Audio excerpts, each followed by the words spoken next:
আজকের ক্লাসে আমি তোমাদের এসি এবং ডিসি হাই কারেন্ট কিভাবে মেজার করা যায় সেই পদ্ধতি নিয়ে আলোচনা করব। আমরা জানি যে সার্কিটে যখন কোনো লোড লাগানো হয় তখন কি হয়, ওই সার্কিট দিয়ে কারেন্ট প্রবাহিত হয় এবং ওই কারেন্টকে মাপতে গেলে আমাদের যে ইলেকট্রিক্যাল মেজারিং ইনস্ট্রুমেন্ট দরকার সেটা হচ্ছে অ্যামমিটার, এবং অ্যামমিটারের সাহায্যে আমরা ওই সার্কিটে কতটা কারেন্ট যাচ্ছে সেটা কিন্তু আমরা মেজার করতে পারি। এখন সেই কারেন্টের যে পরিমাণটা নির্ভর করছে কিসের ওপরে, সেটা হচ্ছে লোডের ওপরে, এবং লোডটা নির্ভর করছে লোডও আবার নির্ভর করে কিসের ওপরে। লোড বিভিন্ন ওয়াটেজের হয়, কিলো ওয়াটের হয়, মিলি ওয়াটের হয়।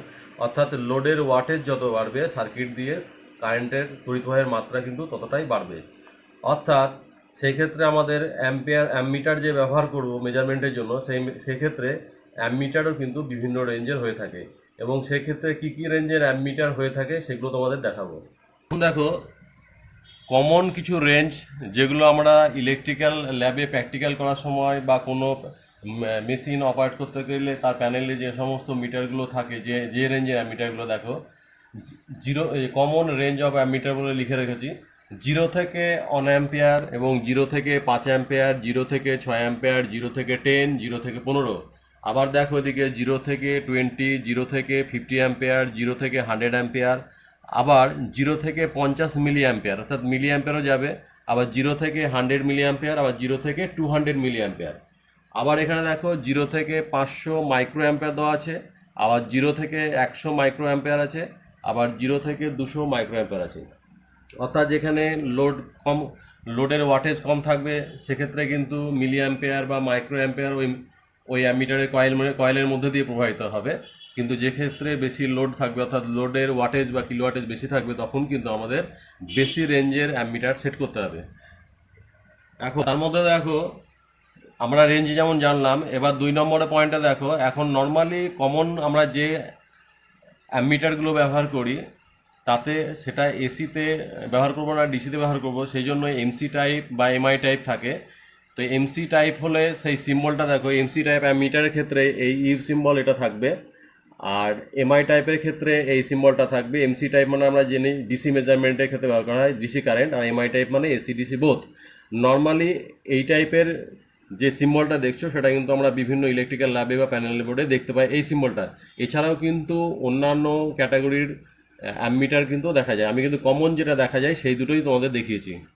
হ্যাঁ, এখন দেখো আমাদের অ্যামমিটার যে নিয়ে কাজ করতে গেলে, অর্থাৎ প্র্যাকটিক্যালি হোক বা কোনো প্যানেলে কাজ করতে গেলে, তাহলে আমাদের কী ধরনের অ্যামমিটার ব্যবহার করতে হবে তার জন্য কিন্তু একটা স্পেসিফিকেশান উল্লেখ করতে হবে। দেখো, স্পেসিফিকেশান অফ অ্যামমিটার বলে 3 নম্বর পয়েন্টে লেখা রয়েছে। অর্থাৎ একটা অ্যামমিটার সেটার কী কী জিনিস উল্লেখ করতে হবে, তার রেঞ্জ এবং তার টাইপ। এবং দেখো অ্যাম্পিয়ার রেঞ্জটা কত, এখানে একটা এক্সাম্পল দিচ্ছি, উদাহরণ 0 থেকে 20 অ্যাম্পিয়ার, এখান থেকে 0 থেকে 20 অ্যাম্পিয়ার। এবং অ্যামমিটারটা বলেছি এমআই টাইপ না এমসি টাইপ হতে পারে সে, এবং যেটা নেব সেটা প্যানেলে বসানোর জন্য না পোর্টেবল এমনি নিয়ে টেবিলে কাজ করার জন্য। আর এটা অ্যানালগ না কাঁটা, মানে কাঁটাযুক্ত অ্যামমিটার, না ডিজিটাল বা সংখ্যায় উঠবে। তাহলে এই সমস্ত রেঞ্জগুলো কিন্তু আমাদের প্র্যাকটিক্যাল করার সময় কিন্তু উল্লেখ করতে হবে। এটা কিন্তু একটা উদাহরণ দিয়েছি। অর্থাৎ আমাদের যদি কম লোডের হয় তখন আমরা কম রেঞ্জের অ্যামমিটার নেব, যদি বেশি লোডের হয় তাহলে বেশি রেঞ্জের অ্যামমিটার নেব। সেক্ষেত্রে কিন্তু আমাদের ক্যালকুলেশন করে বের করতে হবে যে এই এত পরিমাণ লোড লাগালে তার অ্যাম্পিয়ারটা কত, মানে তার সেই সার্কিট দিয়ে কত অ্যাম্পিয়ার যাচ্ছে সেই অনুযায়ী কিন্তু আমাদের অ্যামমিটার সিলেক্ট করতে হবে। এখন এই বিষয়গুলো জানার পরে আমাদের জানতে হবে, প্রথম পদ্ধতিটা দেখো, এসিতে হাই কারেন্ট মেজার করতে গেলে কিভাবে আমাদের মেজার করতে হবে সেই পদ্ধতিটা তোমাদের দেখাবো। প্রথমত দেখো, এখানে একটা সার্কিট ডায়াগ্রাম আঁকা রয়েছে, এবং এই সার্কিট ডায়াগ্রামে এখানে দেখো এটা একটা ট্রান্সফরমার, ইনস্ট্রুমেন্ট ট্রান্সফরমার, এবং ইনস্ট্রুমেন্ট ট্রান্সফরমারের এটার নাম হচ্ছে সিটি। সিটি মানে কি, কারেন্ট ট্রান্সফরমার। এবং কারেন্ট ট্রান্সফরমার প্রকৃতপক্ষে হচ্ছে একটা স্টেপ আপ ট্রান্সফরমার। অর্থাৎ এই সিটির কাজ কি, স্টেপ আপ কেন বলা হলো, এই স্টেপ আপ ট্রান্সফরমারের কাজ হচ্ছে লো ভোল্টেজকে হাই ভোল্টেজে পরিণত করে, লো ভোল্টেজকে হাই ভোল্টেজে। অর্থাৎ কি করে বোঝা যাবে, আমরা জানি যে ট্রান্সফরমেশন রুলস অনুযায়ী, মানে ট্রান্সফরমেশন রুলস অনুযায়ী কি, মানে পাক সংখ্যার উপর নির্ভর করছে। অর্থাৎ ট্রান্সফরমারের যেদিকে পাক সংখ্যা বেশি সেদিকে কিন্তু ভোল্টেজ কম থাকবে, এবং পাক সংখ্যা যেদিকে বেশি, নাম্বার অফ টার্নস যেদিকে বেশি সেদিকে ভোল্টেজ বেশি। অর্থাৎ এখানে দেখো এটা হচ্ছে প্রাইমারি সাইড, আর এটা হচ্ছে সেকেন্ডারি সাইড, এই পাশটা হচ্ছে সেকেন্ডারি সাইড। অর্থাৎ ট্রান্সফরমারের যেদিকে ইনপুট হয় সেটাকে প্রাইমারি বলছি, যেদিকে আউটপুট হয় সেদিকে সেকেন্ডারি বলছি। এখানে পাক সংখ্যা কম, অর্থাৎ এখানে হচ্ছে ভোল্টেজ, এখানে হচ্ছে পাক সংখ্যা কম অর্থাৎ ভোল্টেজ হচ্ছে কম, আর এখানে পাক সংখ্যা বেশি, ভোল্টেজ হচ্ছে বেশি। এবার ট্রান্সফরমারের রুলস কি, যেদিকে ভোল্টেজ বেশি হয় সেখানে সেই সার্কিট দিয়ে তড়িৎ প্রবাহ কিন্তু কম হয়, কেন ট্রান্সফরমারের ক্ষেত্রে ইনভার্সলি প্রপোর্শনাল প্রাইমারির সঙ্গে সেকেন্ডারি যে কারেন্ট, কিন্তু মানে পাক সংখ্যার সঙ্গে সেটা, কিন্তু প্রাইমারি সাইড দিয়ে ট্রান্সফরমারের যে প্রবাহিত যে কারেন্টটা নির্ভর করছে সেকেন্ডারি সাইডের যে প্রবাহিত কারেন্টের সঙ্গে প্রপোর্শনাল সম্পর্ক। অর্থাৎ এটা দিয়ে যদি বেশি অ্যাম্পিয়ার যায় সেই রেশিও অনুযায়ী কিন্তু এখানে এই ডায়ালটা শো করবে। সেটা কিভাবে হচ্ছে সেটা দেখবো এখন। এক্ষেত্রে আমাদের যে জিনিসটা একটা উল্লেখ করতে হবে, ট্রান্সফরমারের এখানে যে সিটির যে টার্ন রেশিও কিন্তু হাইলি অ্যাকুরেসি মেনটেন করা হয়। যেহেতু আমাদের এই সিটির সাহায্যে আমরা কি করি, বিভিন্ন মেজারিং ইনস্ট্রুমেন্ট কানেক্ট করে মেজারিং ইনস্ট্রুমেন্টের রিডিংটা আমরা যাতে অ্যাকুরেসি পাই, সেই উদ্দেশ্যে কিন্তু সিটির ক্ষেত্রে আমাদের যে প্রাইমারি এবং সেকেন্ডারির মধ্যে নাম্বার অফ টার্নসের যে রেশিও হাইলি অ্যাকুরেসি মেনটেন করা হয়। এখন আমাদের এসি সার্কিটে যে বেশি অ্যাম্পের কারেন্ট গেলে কিভাবে আমরা সেটা মেজার করছি সেটা দেখো। এখানে আমাদের 100 অ্যাম্পের কিন্তু সার্কিটের দিয়ে কারেন্ট প্রবাহিত হচ্ছে লোডে,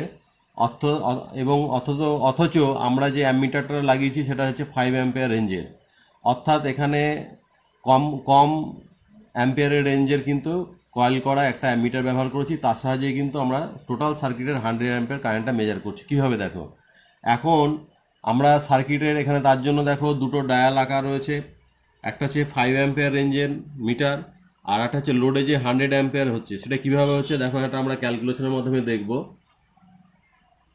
মিটারের যে ফুল ডিফ্লেকশনটাকে দেখে নাও। মিটারের ফুল ডিফ্লেকশন মানে মিটারের যে পয়েন্টারটা থাকে, নর্মালি এরকম জায়গা থেকে পয়েন্টারটা থাকে।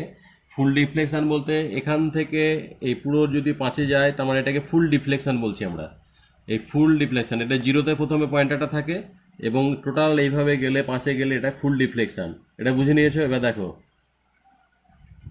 এখন দেখো লো রেঞ্জে যে মিটারটা, এই 5 অ্যাম্পিয়ার যে ডিফ্লেকশনটা দেখছো, 5 অ্যাম্পিয়ার যদি ফুল ডিফ্লেকশন হয় তখন কিন্তু সার্কিট দিয়ে 100 অ্যাম্পিয়ার কারেন্ট যাচ্ছে। কত অ্যাম্পিয়ার? 100 অ্যাম্পিয়ার। এখন ওই পয়েন্টারটা যদি 1 অ্যাম্পিয়ারে ডিফ্লেকশন হয়, অর্থাৎ 5 অ্যাম্পিয়ার না হয় 1 অ্যাম্পিয়ার পর্যন্ত ডিফ্লেকশন হলো, এক মানে এখানে দেখো এক মানে এই জায়গাটায় আসলো পয়েন্টারটা, তখন ওই সার্কিট দিয়ে মেন যে লোডের দিকে সার্কিট দিয়ে কত যাবে সেটাকে আমরা 5 দিয়ে ডিভিশন করলে দেখো, কাটাকাটি করলে 20 হচ্ছে। অর্থাৎ 20 অ্যাম্পিয়ার কিন্তু কারেন্ট যাচ্ছে। অথবা আমরা এটাকে রেশিওতে করতে পারি কাটাকাটি করে। এটা রেশিও করলে 20/1 কাটাকাটি করলে তোমার রেশিওটা হচ্ছে 20:1। অর্থাৎ আমাদের যে ছোট রেঞ্জের যে মিটার, অর্থাৎ রেঞ্জের মিটারটা দিয়ে 1 অ্যাম্পিয়ার যদি কারেন্ট যায়, সেক্ষেত্রে কিন্তু সার্কিট দিয়ে 20 অ্যাম্পিয়ার কারেন্ট যাচ্ছে। অথবা এটাকে আমরা টার্ন রেশিও অফ সিটি বলতে পারি, সিটির টার্ন রেশিও বলতে পারি। সিটির টার্ন রেশিও মানে কি, এখানে দেখো, অর্থাৎ এখানে যেটা মানে এটা হচ্ছে প্রাইমারি সাইডে যদি পাক সংখ্যা 1 হয় ট্রান্সফরমারের সিটির, তাহলে সেকেন্ডারি সাইডে পাক সংখ্যা কত হবে? 20। এখানে দেখো পাক সংখ্যা মানে কি, এটা হচ্ছে প্রাইমারি সাইড সিটির, এদিকে যদি পাক সংখ্যা 1 হয় ওদিকে হবে 20। তাহলে কি হবে, এদিক দিয়ে যখন 20 অ্যাম্পিয়ার কারেন্ট প্রবাহিত হচ্ছে, ওদিকে তখন 1 অ্যাম্পিয়ার দেখাচ্ছে। অর্থাৎ দেখা যাচ্ছে যে আমাদের প্রাইমারি সাইড দিয়ে যদি 20 অ্যাম্পিয়ার কারেন্ট যায়, তখন সেকেন্ডারি সাইড দিয়ে যেটা যাচ্ছে সেটা হচ্ছে 1 অ্যাম্পিয়ার। অর্থাৎ আমাদের যেটা মিটারের 5 অ্যাম্পিয়ারের যে মিটারটা কানেক্ট করেছি আমরা, সেটা দিয়ে যদি 2 অ্যাম্পিয়ার কারেন্ট যায়, তাহলে আমরা দেখছি কি টোটাল যে লোডটা দিয়ে কি যাচ্ছে, 20 গুণ বেশি কারেন্ট যাচ্ছে। এটা হচ্ছে 20 গুণ। অর্থাৎ 2 অ্যাম্পিয়ার যদি ধরো কারেন্ট যায় আমাদের এই মিটারটার মধ্যে দিয়ে, তখন অ্যাকচুয়াল যে লোডে টোটাল কারেন্টটা যাচ্ছে 20 × 2, অর্থাৎ 40 অ্যাম্পেয়ার। কত অ্যাম্পেয়ার?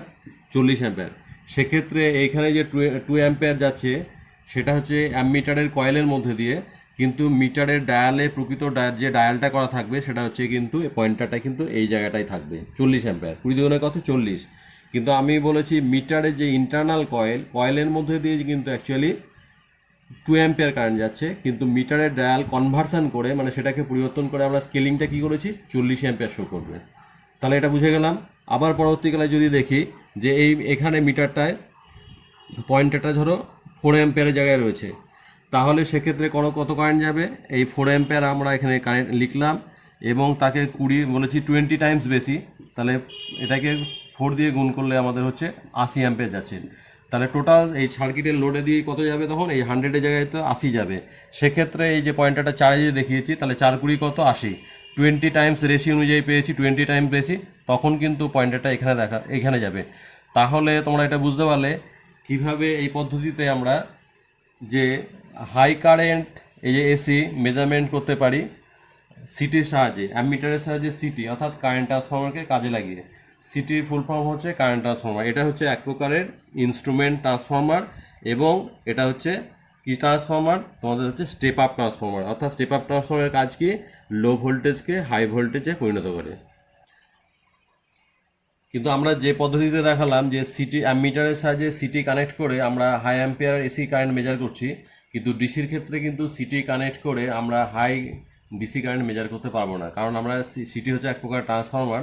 আমরা জানি যে ডিসি সার্কিটে কিন্তু কোনো ট্রান্সফর্মার কানেক্ট করা যাবে না। তাহলে ডিসির ক্ষেত্রে হাই কারেন্ট, এই যে ডিসির ক্ষেত্রে দেখো to measure high DC current, এই হাই ডিসি কারেন্ট মেজার করতে গেলে আমাদের কি পদ্ধতি অবলম্বন করতে হচ্ছে সেটা দেখো। দেখো ডিসিতে হাই কারেন্ট কিভাবে মেজারমেন্ট করা যায় তার জন্য কিন্তু একটা সার্কিট ডায়াগ্রাম আঁকা রয়েছে। সেটা কি? দেখো এইখানে একটা অ্যামিটার রয়েছে এবং এটা যে ডিসি সার্কিট পজিটিভ নেগেটিভ বলে উল্লেখ করা রয়েছে। এখানে দেখো এই টোটাল যে অ্যাম্পিয়ারটা যাচ্ছে সেটা কিন্তু ভাগ হয়ে যাচ্ছে। এখানে টোটাল যে অ্যাম্পিয়ারটা এখানে মেনশন করে দিচ্ছি আমি 100 অ্যাম্পিয়ার। এই 100 অ্যাম্পিয়ারটা কিন্তু ভাগ হয়ে যাচ্ছে, এই অ্যামমিটারের মধ্যে দিয়ে যাচ্ছে 5 অ্যাম্পিয়ার, আর এদিকে কিন্তু বাইপাস হয়ে যাচ্ছে 95 অ্যাম্পিয়ার। এবং এক্ষেত্রে এই যে রেজিস্ট্যান্সটা লেখা রয়েছে দেখছো, মানে বাইপাস লাইন, সেটাকে কিন্তু শান্ট রেজিস্ট্যান্স বলছি। কী রেজিস্ট্যান্সটা বলছি? Shunt resistance. অর্থাৎ ম্যাক্সিমাম কারেন্টটা কিন্তু শান্টের রেজিস্ট্যান্স হয়ে কিন্তু সার্কিটে প্রবাহিত হবে। এখানে অ্যামমিটারের মধ্যে দিয়ে কিন্তু কম রেঞ্জে প্রবাহিত হবে। দেখো 5 অ্যাম্পিয়ার, এটা দিয়ে কত হচ্ছে? 95 অ্যাম্পিয়ার। এবার দেখো এখন দেখলাম যে আমরা 100 অ্যাম্পিয়ার যে টোটাল কারেন্টটা মিটারের মধ্যে দিয়ে 5 অ্যাম্পিয়ার যাচ্ছে এবং এটা দিয়ে 95 অ্যাম্পিয়ার যাচ্ছে শান্ট রেজিস্ট্যান্সের মধ্যে দিয়ে। এবং এটা দেখছো একটা মুভিং কয়েল অ্যামমিটার নিয়েছি, সেটা ডিসিতে আছে। এবং এই মিটারের ক্ষেত্রে যে কয়েল রয়েছে, কয়েলের রেজিস্ট্যান্স কিন্তু অনওহম। সেক্ষেত্রে আমরা এখানে উল্লেখ করেছি মানে আই ওয়ান মানে উপর দিকে যেটা কারেন্ট যাচ্ছে সেটা 95 অ্যাম্পিয়ার, যেটা শান্ট রেজিস্ট্যান্সের মধ্যে দিয়ে যাচ্ছে। বাকি I2 মিটার কয়েলের মধ্যে দিয়ে যাচ্ছে। মিটারের আর এর মধ্যে মিটারের রেজিস্ট্যান্সটাকে বোঝানো হচ্ছে কয়েলের। এখানে দেখো এখন রেশিও I1 আর I2 অ্যাম্পিয়ারের। এই I1 হচ্ছে 95 অ্যাম্পিয়ার রয়েছে, আর হচ্ছে I2 রয়েছে 5। এটাকে রেশিও করলে দেখো আমরা জানি 5 × 95, 5 × 5 অর্থাৎ 19:1। অর্থাৎ এই 19:1 রেশিওতে কিন্তু কারেন্ট প্রবাহিত হবে। দেখো অর্থাৎ 19:1 রেশিও মানে কি? এটাতে এই মিটারের কয়েলের মধ্যে দিয়ে যদি 1 অ্যাম্পিয়ার কারেন্ট যায়, তখন কিন্তু এই শান্ট রেজিস্ট্যান্সের মধ্যে দিয়ে কিন্তু 19 অ্যাম্পিয়ার যাবে। সেই রেশিওতে কিন্তু কারেন্ট প্রবাহিত হবে। এবার দেখো কিভাবে সেটা আমরা ক্যালকুলেশনের মধ্যে যাব। তার থেকে বেশি অ্যাম্পিয়ার গেলে মিটার কি শো করবে। এখন দেখো 19:1 রেশিও নাও, এই 19:1 রেশিও এটা হচ্ছে 19:1 রেশিও যখন যাচ্ছে কারেন্ট, তখন কিন্তু দেখাচ্ছে টোটাল কারেন্টটা আমাদের কি 19:1 মানে 20। এখন এটা যদি আমাদের এই রেশিওটাকে চেঞ্জ করে 19টাকে আমরা 2 দিয়ে গুণ করলে 38 হয়, 2:2। 19 দুগুণে 38 আর 2 একে 2, এই রেশিওতে কনভার্ট করলাম। তখন সার্কিট দিয়ে কিন্তু ছোট মিটারের মধ্যে দিয়ে 2 অ্যাম্পিয়ার যাচ্ছে আর শান্ট রেজিস্ট্যান্সের মধ্যে দিয়ে 38 অ্যাম্পিয়ার যাচ্ছে। টোটাল তাহলে আমাদের মিটার শো করবে কত? 38 আর 2, এই টোটাল 38 আর 2 যোগ করলে আমাদের 40 অ্যাম্পিয়ার শো করবে। কত অ্যাম্পিয়ার? 40 অ্যাম্পিয়ার। এবং মিটারে দেখো এখানে 2 অ্যাম্পিয়ার, অর্থাৎ এই ছোট মিটারটা যে দেখো 0 থেকে 5 দেখানো রয়েছে, যেটা কয়েলের মধ্যে দিয়ে যাচ্ছে, আর টোটাল সার্কিটে কিন্তু 100 অ্যাম্পিয়ার স্কেলিং করা আছে। এখন এখানে যখন আমাদের পয়েন্টারটা থাকছে 2 এর ঘরে, তখন অ্যাকচুয়ালি কত অ্যাম্পিয়ার কারেন্ট যাচ্ছে, পয়েন্টারটাকে দেখো বাইরে উপর দিকে যদি করে ওঠায় তাহলে 40 অ্যাম্পিয়ার যাচ্ছে। অর্থাৎ মিটারের যে ডায়ালে, মিটারের মধ্যে দিয়ে প্রকৃতপক্ষে কিন্তু কয়েলের মধ্যে দিয়ে 2 অ্যাম্পিয়ার কারেন্ট যাবে, কিন্তু মিটারের স্কেলিং করা থাকবে কত, 40 অ্যাম্পিয়ারে। তাহলে তোমরা নিশ্চয়ই বুঝতে পারছো কয়েলের মধ্যে দিয়ে প্রকৃতপক্ষে কিন্তু 2 অ্যাম্পিয়ার যাচ্ছে, কিন্তু মিটারের যে স্কেলিং করা থাকবে সেটা হচ্ছে 40 অ্যাম্পিয়ার। আবার যদি পরের রেশিওটা দেখি, এটা 2 দিয়ে, ধরো পরের 3 দিয়ে এখানেও যে রেশিওটা আছে 19:1, এটাকে আমরা 3 19 সঙ্গে দিয়ে 57 গুণ করলাম ইস টু, আর 3 একে 3, তখন কত যাচ্ছে, আমরা এই 57 আর 3 যোগ করলে, 57 প্লাস 3 যোগ করলে 60 হয়, এটা 3 আছে, 60 অ্যাম্পিয়ার। এই 60 অ্যাম্পিয়ার কীভাবে হচ্ছে দেখো, অর্থাৎ ছোট মিটারটা দিয়ে যদি 3 অ্যাম্পিয়ার যায়, বড় মিটার দিয়ে 57 যোগ করলে 60 অ্যাম্পিয়ার। এখানে দেখো 3-এর ঘরটা দেখাচ্ছি আমি, এখানে যদি পয়েন্টারটা থাকে তখন কিন্তু কত যাচ্ছে, 60। এখানে এই পয়েন্টারটা বাড়ালে দেখো এই 60-এ আছে, অর্থাৎ মিটারের মধ্যে যে যখন 3 অ্যাম্পিয়ার কারেন্ট যাচ্ছে, মিটারের প্রকৃত ডায়াল কিন্তু 60 অ্যাম্পিয়ার শো করছে। এইভাবে ক্যালকুলেশন করে আমরা কিন্তু বাকি অ্যাম্পিয়ারগুলো নির্ণয় করতে পারি। হ্যাঁ, এখন তোমাদের মনে প্রশ্ন আসতে পারে, এখানেও রেশিও বেরিয়েছিল, কিন্তু এখানে রেশিওটা আমরা কি করেছি, 20 টাইমস গুণ করেছি, কিন্তু পরের ক্ষেত্রে দেখো রেশিও বের করার পরে যোগ করেছি, ওখানে গুণ এখানে যোগ হয়েছে। এই প্রশ্নটা কেন? কারণ এখানে দেখো যে 100 অ্যাম্পিয়ার যে কারেন্ট প্রবাহিত হচ্ছে, সেটা কিন্তু একটা রেশিওতে প্রবাহিত হচ্ছে, এখানে কিন্তু কারেন্ট ভাগ হয়ে যাচ্ছে না। অর্থাৎ এখানে ট্রান্সফর্মারকে কাজে লাগিয়ে ট্রান্সফর্মারের নীতি অনুযায়ী প্রাইমারি এবং সেকেন্ডারি সাইজের যে কারণ ট্রান্সফর্মারের যে কারেন্টের যে রেশিও, সেই রেশিও অনুযায়ী হচ্ছে। অর্থাৎ এখানে আমাদের মাল্টিপ্লাইং ফ্যাক্টর গুণ করলেই কিন্তু আমাদের অ্যাম্পিয়ারটা বের করছি। কিন্তু ডিসির ক্ষেত্রে দেখো, ডিসির ক্ষেত্রে কিন্তু টোটাল সার্কিটের যে কারেন্টটা যাচ্ছে সেটা কিন্তু ভাগ হয়ে যাচ্ছে, অর্থাৎ কয়েলের মধ্যে দিয়ে যাচ্ছে একটা কিন্তু শান্ট রেজিস্ট্যান্সের মধ্যে দিয়ে যাচ্ছে। সেক্ষেত্রে আমাদের টোটাল অ্যাম্পিয়ারটা বের করতে গেলে কিন্তু রেশিও থাকলেও রেশিও দুটোকে যোগ করলেই কিন্তু আমাদের টোটাল অ্যাম্পিয়ারটা বেরোবে। সেই জন্য কিন্তু এখানে দেখো যোগ করা রয়েছে, আর এখানে কিন্তু যোগ করা হয়নি, সেখানে কিন্তু গুণ করা রয়েছে। এখন আমাদের এখানে অ্যামিটার কয়েলের রেজিস্ট্যান্স এবং অ্যামিটারের মধ্যে দিয়ে প্রবাহিত কারেন্ট দেওয়া রয়েছে, কিন্তু আমাদের শান্ট রেজিস্ট্যান্সটা জানা নেই। এখন শান্ট রেজিস্ট্যান্সটা আমাদের জানতে হবে কীভাবে। দেখো, প্রথমত হচ্ছে আমাদের যে মিটারে কয়েল আছে তার মধ্যে ভোল্টেজ ড্রপ কত হচ্ছে সেটা বের করতে হবে। এবং ভিএম বলতে মিটারের মধ্যে ভোল্টেজ ড্রপ বলেছি, এম দিয়ে মিটারকে বোঝানো হয়েছে, এবং আইএম বলতে মিটারের মধ্যে দিয়ে প্রবাহিত কারেন্ট, আর আর বলতে মিটারের মধ্যে দিয়ে মিটারের যে রেজিস্ট্যান্স, অর্থাৎ মিটারের মধ্যে দিয়ে প্রবাহিত কারেন্ট এবং রেজিস্ট্যান্স গুণ করলে আমরা ভোল্টেজ ড্রপ পাবো। আমরা জানি মিটারের মধ্যে দিয়ে 5 অ্যাম্পিয়ার কারেন্ট যাচ্ছে, আর ভোল্টেজ ড্রপ এবং হচ্ছে রেজিস্ট্যান্স হচ্ছে কত, 1। সেক্ষেত্রে মিটারের মধ্যে যে ভোল্টেজ ড্রপ হচ্ছে সেটা হচ্ছে 5 ভোল্ট। অর্থাৎ দেখো এখানে ভোল্টেজ কত, 5 ভোল্ট। অর্থাৎ মিটারের মধ্যে যদি 5 ভোল্ট হয় তাহলে কিন্তু এই শান্ট রেজিস্ট্যান্সের মধ্যেও 5 ভোল্ট হবে, কারণ কি দুটো প্যারালে কানেক্ট আছে, এবং দুটো প্যারালে কানেক্ট হলে টার্মিনাল ভোল্টেজ একই হবে। এখানে যা টার্মিনাল ভোল্টেজ, এই শান্ট রেজিস্ট্যান্সও টার্মিনাল ভোল্টেজ একই হবে। সেক্ষেত্রে দেখো, সেক্ষেত্রে আমাদের দেখো ভ্যালু অফ শান্ট রেজিস্ট্যান্স, অর্থাৎ মিটারের সঙ্গে যে প্যারালে রেজিস্ট্যান্সটা কানেক্ট আছে, এই আরএস বলতে শান্ট রেজিস্ট্যান্সকে বোঝানো হয়েছে, তার রেজিস্ট্যান্স বের করতে গেলে মিটারের মধ্যে দিয়ে ভোল্টেজ যেটা যাচ্ছে ভিএস, শান্ট রেজিস্ট্যান্স মধ্যে ভিএস বলানো হয়েছে, 5 ভোল্ট যাচ্ছে, আর কারেন্ট যাচ্ছে কত, তোমরা দেখলে কারেন্ট যাচ্ছে কিন্তু 95 অ্যাম্পিয়ার। সেক্ষেত্রে এটাকে ক্যালকুলেশন করলে রেজিস্ট্যান্স বেরোবে। এখন এটাকে আমরা কাটাকাটি করলে দেখো 1 বাই কত হচ্ছে, 5,995 ওহম। অর্থাৎ এটা কত বেরোবে, এটাকে ডিভাইড করলে বেরোবে দেখো 0.0526 ওহম। অর্থাৎ ক্যালকুলেশনের মাধ্যমে আমরা জানতে পারলাম যে এই যে রেজিস্ট্যান্সটা, কার রেজিস্ট্যান্স, এই শান্টের রেজিস্ট্যান্স। অর্থাৎ শান্টের রেজিস্ট্যান্স দেখো, মিটারের কয়েলের রেজিস্ট্যান্স কিন্তু অনওহম, তার থেকে শান্টের রেজিস্ট্যান্স কিন্তু আরও কম, পয়েন্টে এসছে। অর্থাৎ কি এখানে কিন্তু মোটা তারের শান্ট ব্যবহার করা হয়েছে, অর্থাৎ ম্যাক্সিমাম অ্যাম্পিয়ারটা কিন্তু এটা দিয়ে প্রবাহিত হবে। তাহলে এইভাবে কিন্তু আমরা কি করতে পারলাম, শান্টের যে রেজিস্ট্যান্স মেজার করতে পারলাম।